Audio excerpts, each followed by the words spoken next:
if you're getting ready to turn 65, but you're on your spouse's health insurance, so let's say me and my husband's still working.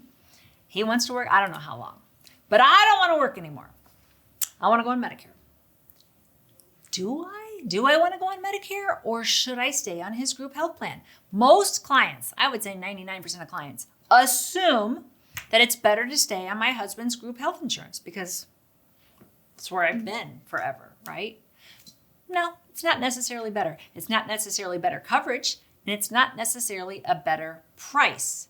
In the olden days, I'll say like 15 years ago, it was always better. But with inflation, employers have tried to save money by degrading their benefits and raising their prices. So you can't assume that staying on your spouse's plan is better. You need to do some homework. Find out, how much does it cost? Your employer pays a percentage of your husband's insurance. Typically, they don't pay anything for the spouses. They could. You might have a really rich employer benefit program. But typically, you don't see that.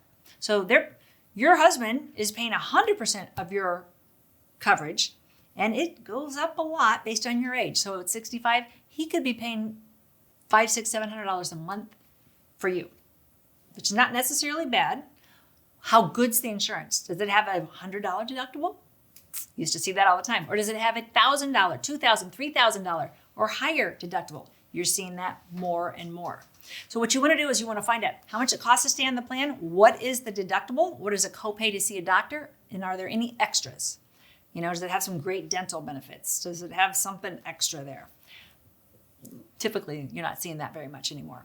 And then compare that with Medicare. How much does it cost to go on Medicare?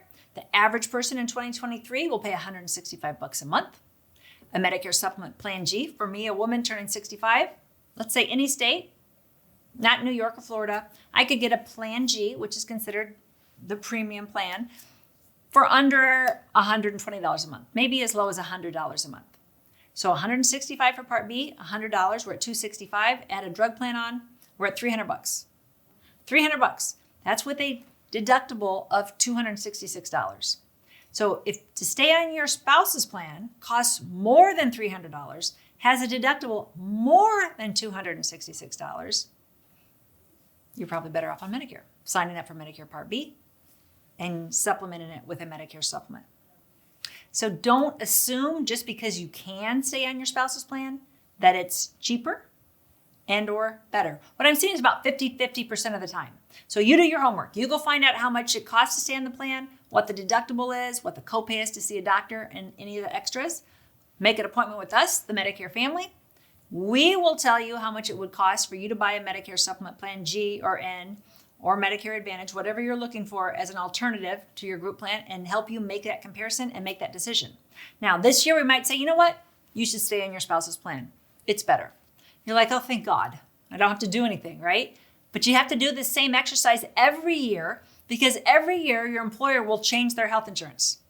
They're trying to save money. So every year the price is going to change. Their contribution amount is going to change. The deductible is going to change. So you have to do it every single year. A lot of people don't want to mess with it, but it's a lot of money. Do your homework and then call us. We'll do a free assessment and give you our advice.